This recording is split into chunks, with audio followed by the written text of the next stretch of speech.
அணி திரள்வோம் இறை மக்களே, அன்பில் வாழ்வோம் ஓர் குலமாய். அனைத்தும் படைத்து அழைத்து காக்கும் அன்பு தெய்வம் அழைக்கின்றார். ஆண்டவரே என் ஒளி, அவரே என் மீட்பு, யாருக்கு நான் அஞ்ச வேண்டும்? ஆண்டவரே என் உயிருக்கு அடைக்கலம், யார் முன் நான் அஞ்சி நடுங்க வேண்டும்? என் பகைவர்கள் என்னை தாக்கும் பொழுது அவர்களே இடறி விழுந்தார்கள். தந்தை மகன் தூய ஆவியாரின் பெயராலே நம் ஆண்டவராகிய இயேசு கிறிஸ்துவின் அருளும் கடவுளின் அன்பும் தூய ஆவியாரின் நட்புறவும் உங்கள் அனைவரோடும் இருப்பதாக.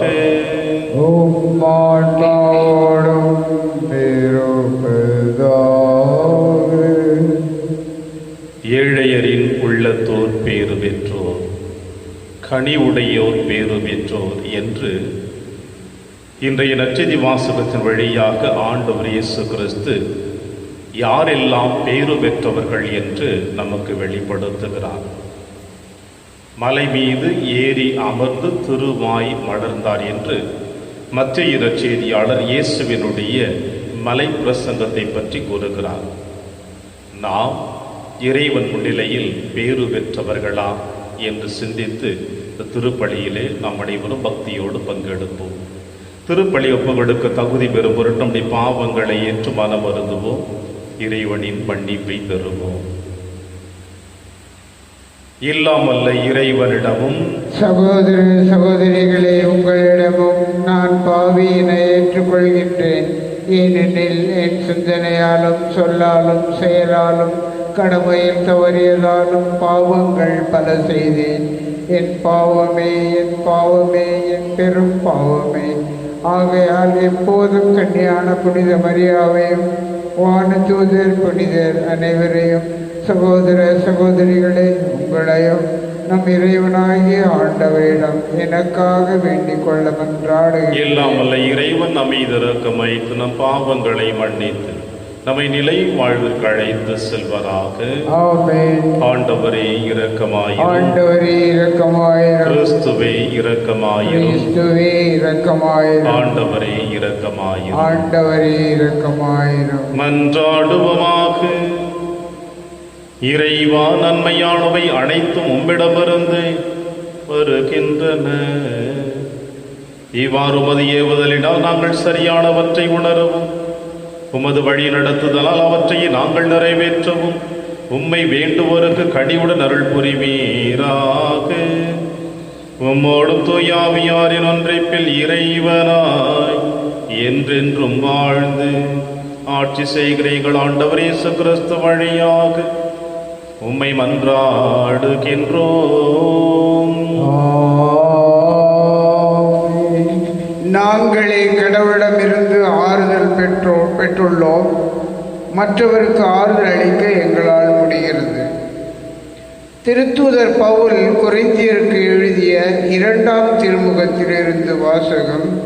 பிரிவு 1 உட்பிரிவு 1 7 முடிய.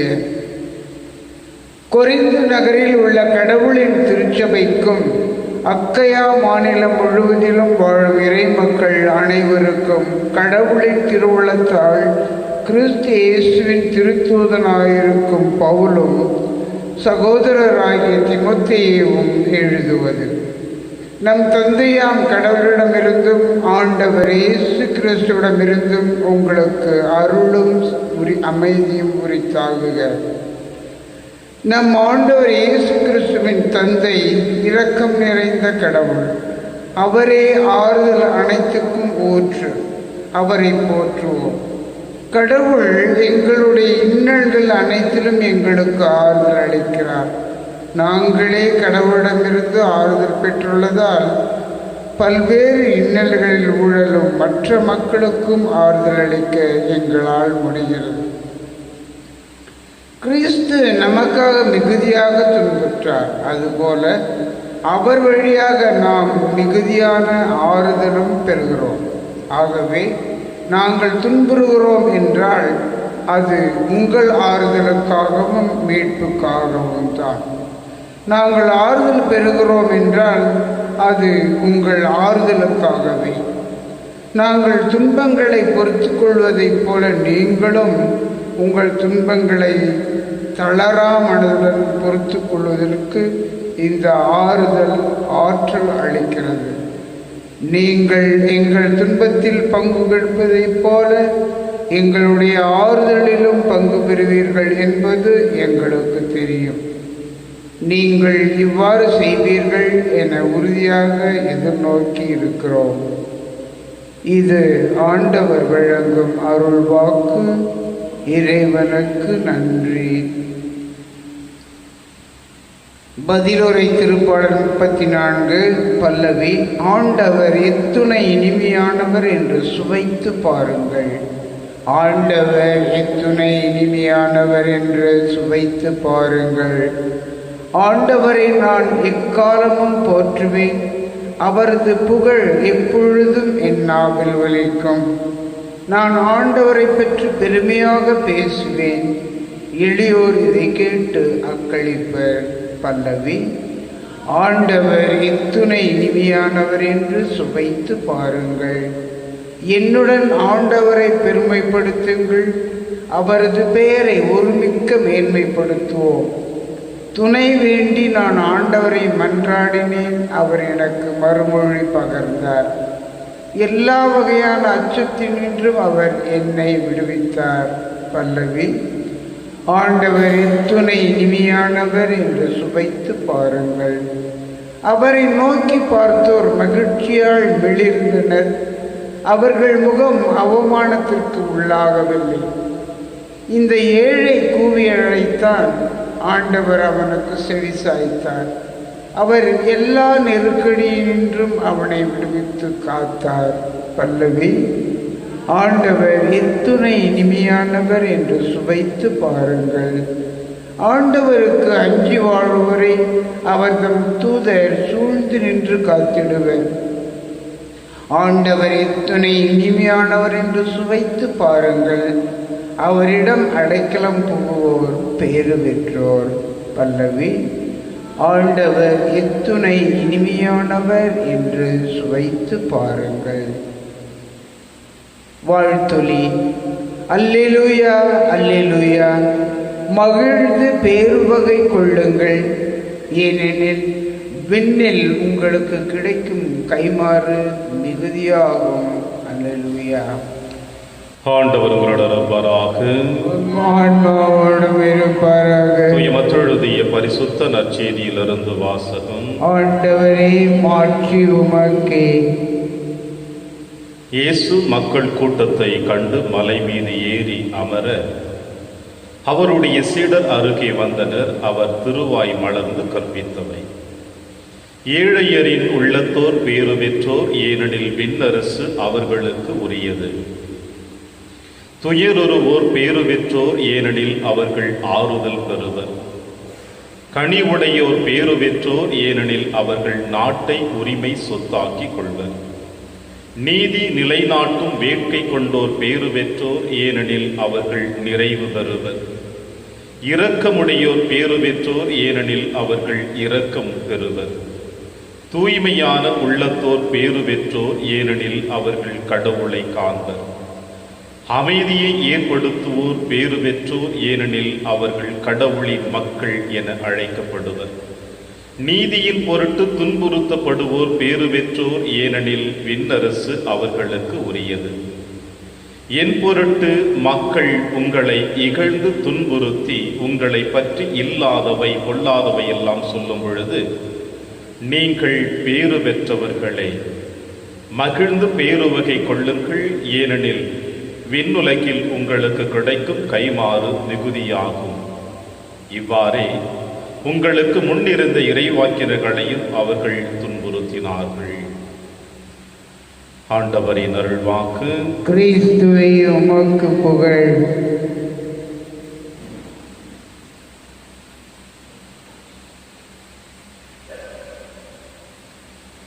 ஏழையரின் உள்ளத்தோர் பேறு பெற்றோர். கிறிஸ்து இயேசுவில் எனக்கு பிரியமான என் அன்பு சகோதர சகோதரிகளே, ஆண்டின் பொது காலத்தின் 10வது வாரத்தில் நம்முடைய ஆன்மீக பயணம் இன்று தொடர்ந்து கொண்டிருக்கின்ற பொழுது, பேறு பெற்றவர்கள் என்று இயேசு மலை மீது அமர்ந்து மக்களுக்கு போதிக்க ஆரம்பிக்கின்றார் என்பதை மத்தேயு நற்செய்தியாளர் நமக்கு அற்புதமாக படம் பிடித்து காட்டுகின்றார். யூத முறைப்படி இறை வார்த்தையை போதிக்கக்கூடிய வழிமுறைகள் 2 காணப்படுகின்றன. ஒன்று, தொழுகை கூடங்களில் இறை வார்த்தையை போதிக்கக்கூடிய அந்த போதனையாளர் இறை வார்த்தையை படித்துவிட்டு மக்களுக்கு நின்று கொண்டு போதித்துக் கொண்டிருப்பார். தொழுகை கூடத்தில் இருக்கின்ற அனைவருமே அமர்ந்து இறை வார்த்தையை நுணுக்கமாக கவனித்துக் கொண்டிருப்பார்கள்.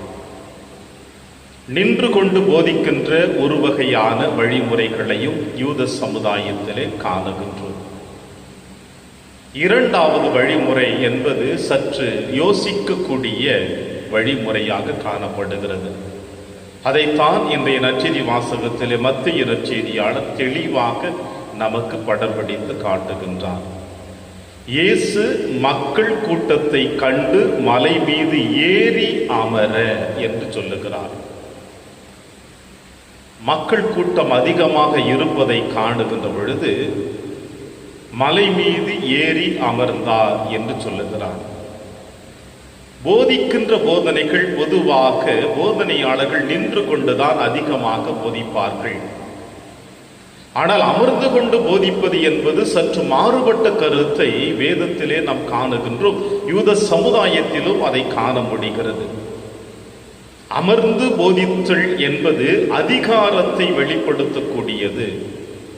ஏனென்றால் ஆண்டவர் இயேசு கிறிஸ்து தன்னுடைய பணி வாழ்விலே மக்களுக்கு போதிக்கின்ற பொழுது, மக்களுக்கு புதுமைகளை போதிக்கின்ற பொழுது, பேய்களை விரட்டுகின்ற பொழுது அங்கிருந்த கூட்டத்தில் பல பேர் சொல்லுகின்ற வார்த்தையை கூட வேதத்திலே நாம் வாசிக்க கேட்கின்றோம். என்ன அதிகாரம் கொண்ட போதனை என்று சொல்லுவார்கள்.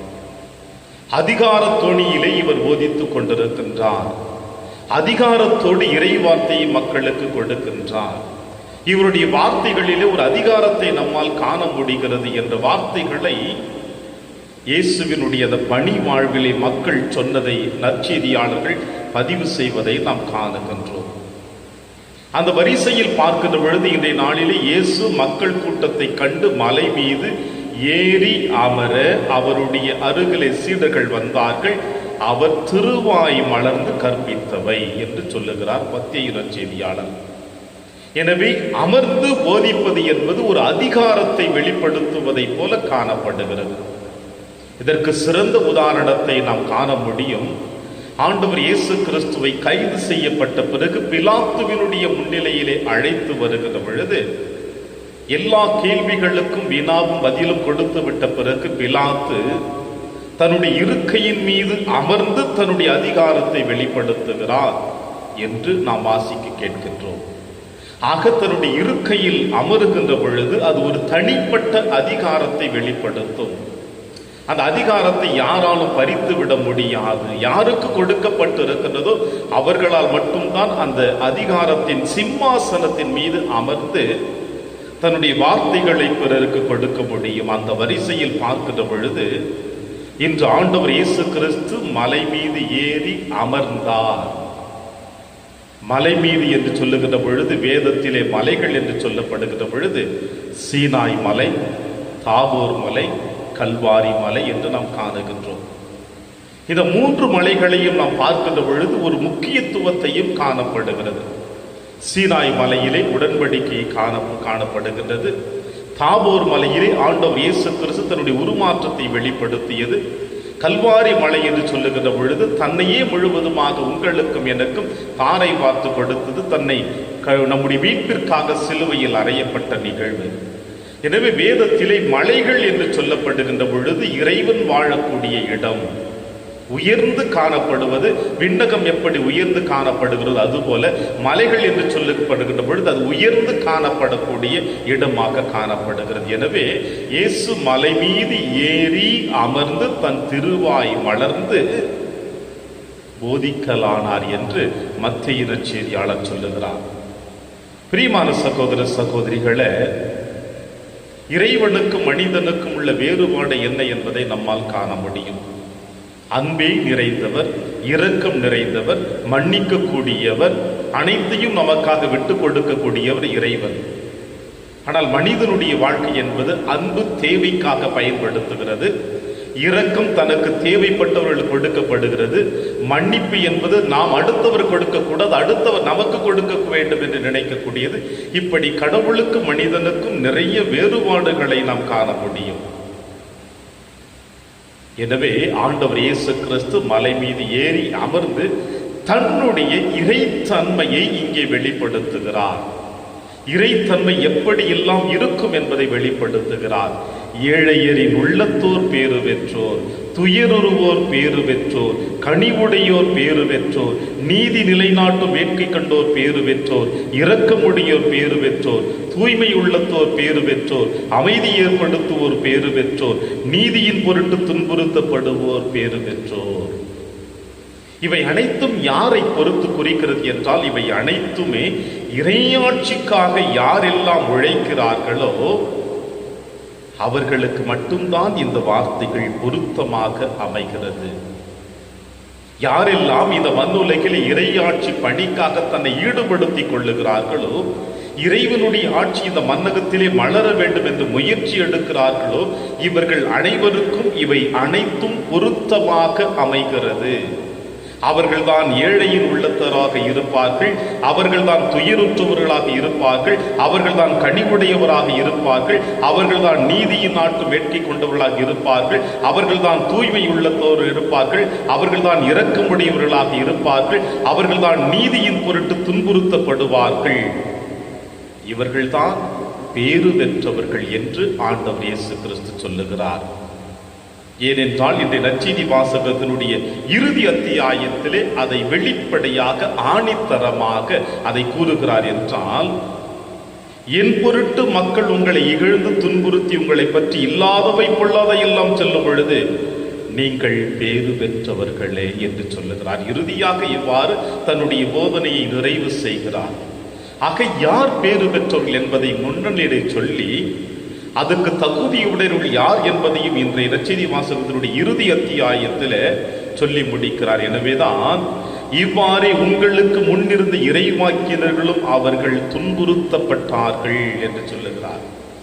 எனவே இறையாட்சி பணிக்காக யாரெல்லாம் தங்களை நீதிக்காகவும் அன்பிற்காகவும் இரக்கத்திற்காகவும் கனிவுக்காகவும் ஏழையர்கள் அருகிலே அமர்ந்து இறைவார்த்தைக்காக போராடுகிறார்களோ அவர்கள் அனைவருமே பேறு பெற்றவர்கள். இறைவனுடைய அரசாட்சி மலர வேண்டும் என்பதற்காக இறைவன் தன்னுடைய சிம்மாசனத்திலே அமர்ந்து கொண்டு தன்னுடைய போதனையை போதிக்கக்கூடிய செய்தியை இன்றைய நற்செய்தி வாசகத்திலே நாம் காணுகின்றோம். ஆம் பிரியமான என் அன்பின் தேவ பிள்ளைகளே, நாமும் இந்த மண்ணுலகில் வாழ்ந்து கொண்டிருக்கின்ற பொழுது இறையாட்சி பணிக்காக உழைக்க கடமைப்பட்டிருக்கின்றோம், அழைக்கப்பட்டிருக்கின்றோம், ஆசீர்வதிக்கப்பட்டிருக்கின்றோம், தேர்ந்தெடுக்கப்பட்டிருக்கின்றோம், அபிஷேகம் செய்யப்பட்டிருக்கின்றோம். ஆனால் பல நேரங்களிலே இவை அனைத்து கிருபைகளையும் ஆசீர்வாதங்களையும் மறந்தவர்களாக இறைவனுக்கும் மனிதனுக்கும் உள்ள வேறுபாடுகளை ஆரம்பத்தில் சொன்னது போல மனிதனுக்குரிய அந்த நிலைமைகளோடு நாம் வாழ்ந்து கொண்டிருக்கின்றோம். இறைவனோடு இணைந்து வாழுவதை நாம் வெறுத்து இருக்கின்றோம், ஒதுக்கி இருக்கின்றோம், மறந்து வாழ்ந்து கொண்டிருக்கின்றோம், வேண்டாம் என்று கூட விலகி நின்று கொண்டிருக்கின்றோம். எனவே நற்செய்தி வாசகத்தில் இயேசு அழைப்பு கொடுத்தது போல நாம் இறைவனுக்கு உரியவர்கள், விண்ணரசுக்கு உரியவர்கள், விண்ணரசிற்காக இந்த மண்ணுலகிலே நாம் உழைப்போம் என்ற எண்ணத்தோடு எப்பொழுது நாம் நம்முடைய வாழ்க்கையை கடைபிடித்து வாழ ஆரம்பிக்கின்றோமோ நம் அனைவர்களுமே பேறு பெற்றவர்கள் தான்.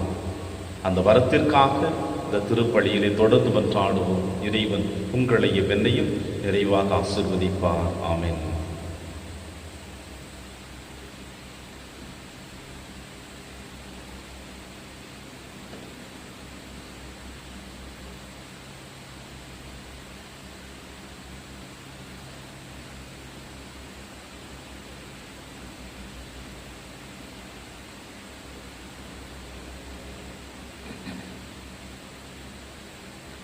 ஆண்டவரை அனைத்துலகின் நிறைவா நீர் வாழ்த்த பெறுவீராக. ஏனெனில் வல்லமையிலிருந்து நாங்கள் அப்பத்தை பெற்றுள்ளோம். நிலத்தின் விளைவு மனித உழைப்பின் பயனுமானது அப்பத்தை உமக்கு புகழ்கின்றோம். இது எங்களுக்கு வாழ்வளிக்கும் அப்பமாக மாறும். இறைவன் என்றென்றும் வாழ்த்து பெறுவாராக.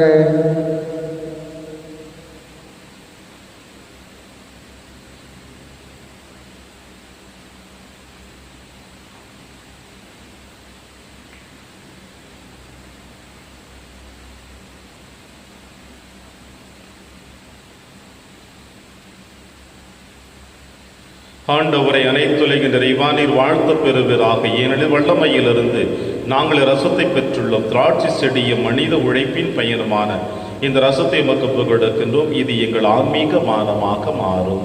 இறைவன் என்றென்றும் வாழ்த்து பெறுவாராக.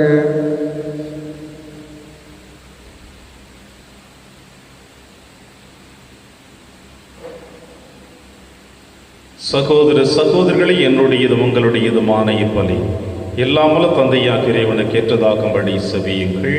ஆண்டவர் தமது பெயரின் புகழ்ச்சிக்காகவும் மாட்சிக்காகவும் நமது நன்மைக்காகவும் புனித திரு அவை அனைத்தின் நலனுக்காகவும் உமது கையிலிருந்து பலியை ஏற்றுக்கொள்வாராக.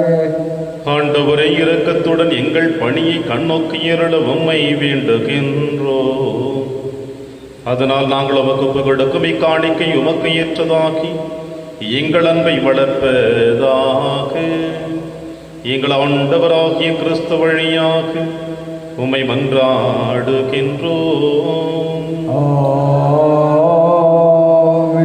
ஆண்டவர்களோடு இருப்பாராக. இதயங்களை மேலே எழுப்புங்கள். நம் இறைவனாகிய ஆண்டவருக்கு நன்றி கூறுவோம். அது தகுதியும் நீதியுமானது. ஆண்டவரே, தூயவரான தந்தையை என்றும் உள்ள எல்லாம் வல்ல இறைவா, என்னாலும் இவ்விடத்திலும் நாங்கள் உமக்கு நன்றி செலுத்துவது மெய்யாகவே தகுதியும் நீதியுமாகும். எங்கள் கடமையும் மீட்புக்குரிய செயலுமாகும். உம்முடைய அன்பு திருமகன் வழியாக நீர் மனித இனங்களை படைத்தது போல மிகுந்த கனிவிரக்கத்தால் அவற்றை புதுப்பிக்கவும் திருவிழமானீர். ஆகவே படைப்புகள் அனைத்துமக்கு பணி கூறுகின்றன. மீட்படைந்தோர் அனைவரும் ஏற்றுவாறு புகழ்கின்றனர். உம்முடைய புனிதர்களும் ஒரே இதயத்தோராய் உம்மை போற்றுகின்றனர். ஆகவே வானகத்துதர் அனைவரோடும் சேர்ந்து நாங்கள் உம்மை கொண்டாடி மகிழுடன் எப்பொழுதும் அறிக்கையிட்டு சொல்லுவதாவது: தூயவர் தூயவர் தூயவர், வான்படைகளின் கடவுளாம் ஆண்டவர். விண்ணகமும் மன்னகமும் உமது ஆட்சியால் நிறைந்துள்ளன. உன்னதங்களிலே ஓசன்னா. ஆண்டவர் பெயரால் வருகிறவர் ஆசி பெற்றவர். உன்னதங்களிலே ஓசன்னா. ஆண்டவரே, நீர் மெய்யாகவே தூயவர், தூய்மை அனைத்திற்கும் ஊற்று.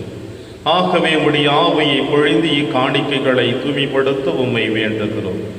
இவ்வாறு எங்கள் ஆண்டவர் இயேசு கிறிஸ்துவின் உடலும் இரத்தமுமாக எங்களுக்கு இவை மாறுவனவாக. அவர் பாடுபட உளம் கணிந்து தம்மை கையளித்த போது அப்பத்தை எடுத்து நன்றி செலுத்தி அதை பிட்டு தம் சீடருக்கு அளித்து அவர் கூறியதாவது: அனைவரும் இதிலிருந்து பெற்று உண்ணுங்கள், ஏனெனில் இது உங்களுக்காக கையளிக்கப்படும் என் உடல்.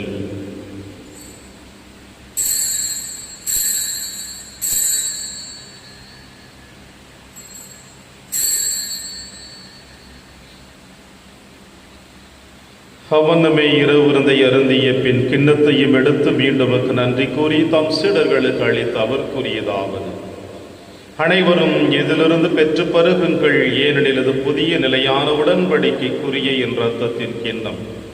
இது பாவ மன்னிப்புக்கென்று உங்களுக்காகவும் பலருக்காகவும் சிந்தப்படும்.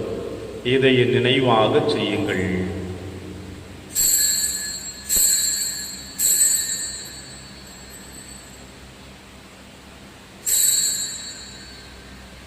நம்பிக்கையின் மறைபொருள்.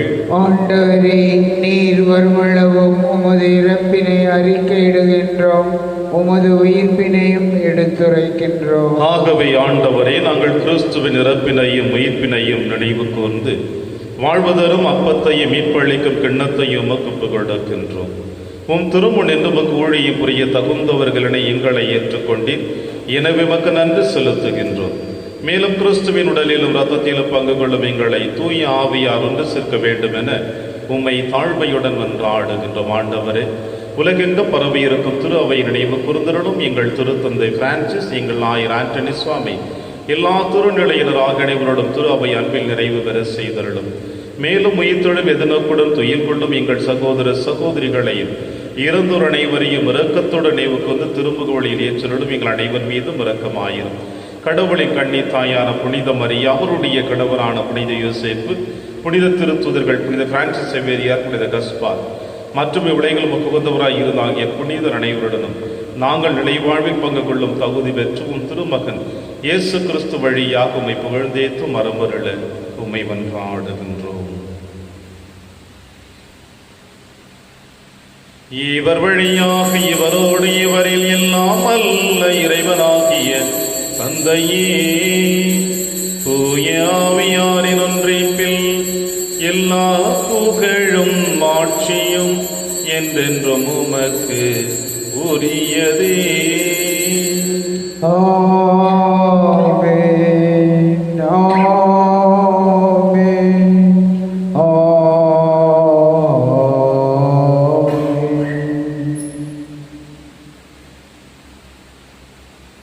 மீட்பரின் கட்டளையால் கற்பிக்கப்பட்டு இறை படிப்பினையால் பயிற்சி பெற்ற நாம் அனைவரும் துணிந்து சொல்வோம். விண்ணுலகில் இருக்கிற எங்கள் தந்தையே, உமது பெயர் தூயது என போற்ற பெறுக. உமது ஆட்சி வருக. உமது திருவுளம் விண்ணுலகில் நிறைவேறுவது போல மண்ணுலகிலும் நிறைவேறுக. எங்கள் அன்றாட உணவை இன்று எங்களுக்கு தாரும். எங்களுக்கு எதிராக குற்றம் செய்வோரை நாங்கள் மன்னிப்பது போல எங்கள் குற்றங்களை மன்னியும். எங்களை சோதனைக்கு உட்படுத்தாதே, தீமையிலிருந்து எங்களை விடுவித்தருளும். ஆண்டவரே, தீமை அனைத்திலுமிருந்து எங்களை விடுவித்து எங்கள் வாழ்நாளில் அமைதியை கனிவுடன் அருளவை மன்றாடுகிறோம். உமது இரக்கத்தின் உதவியால் நாங்கள் பாவத்திலிருந்து எப்பொழுது விடுதலை பெற்று யாதொரு கலக்கமுமின்றி நலமாய் இருப்போமாக. நாங்கள் எதிர்நோக்கி இருக்கும் பேரின்பத்திற்காகவும் மீட்பராக இயேசு கிறிஸ்து வருகைக்காகவும் காத்திருக்கின்றோம். ஏனெனில் ஆட்சியும் வல்லமையும் ஆட்சியும் என்றென்றும் உமதே. ஆண்டவரே இயேசு கிறிஸ்துவே, அமைதியை உங்களுக்கு விட்டுச் செல்கிறேன், அமைதியை உங்களுக்கு அளிக்கிறேன் என்று உம் திருத்துதர்களுக்கு மொழிந்தீரே. எங்கள் பாவங்களை பாராமல் உமது திரு அவையின் நம்பிக்கையை கண்ணோக்கி உமது திருவுளத்திற்கு ஏற்பதற்கு அமைதியை மற்றும் அளித்தொள்வீராக. என்றென்று வாழ்ந்து ஆட்சி செய்கின்றவர் நீரே. ஆமென். ஆண்டவருடைய அமைதி உங்கள் அனைவரோடும் என்றும் இருப்பதாக. ஆன்மாவோடும் இருப்பதாக. ஒருவருக்கொருவர் உறவின் வாழ்த்தை அறிவித்து மகிழ்வோம். சமாதானம்.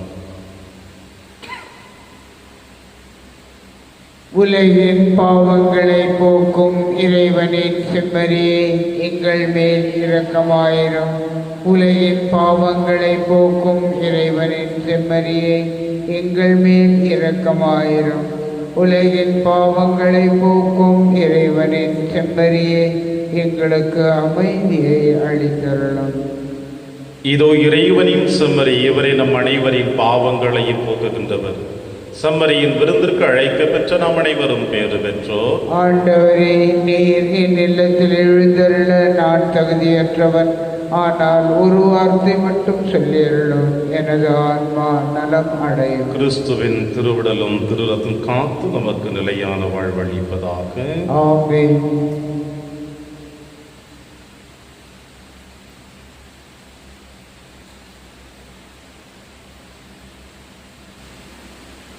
கிறிஸ்துவின் ஆன்மாவே, என்னை புனிதமாக்கும்.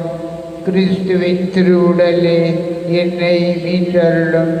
கிறிஸ்துவின் திரு இரத்தமே, எனக்கு எழுச்சியூட்டும்.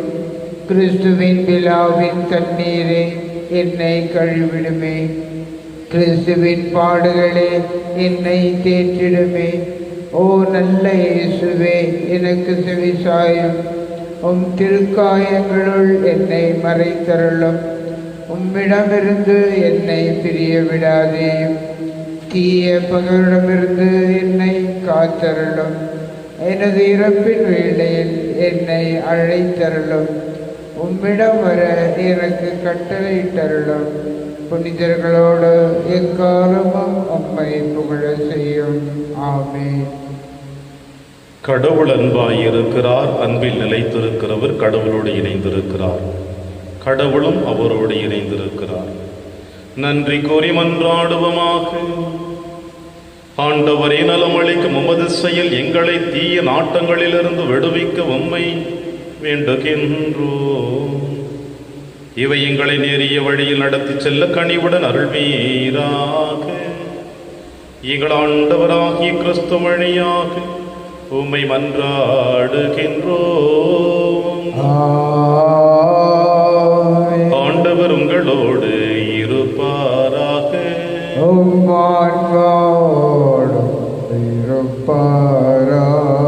எல்லாம் வல்ல இறைவன் தந்தை, மகன், தூயாவியார் உங்கள் அனைவரையும் நிறைவாக ஆசீர்வதிப்பாராக.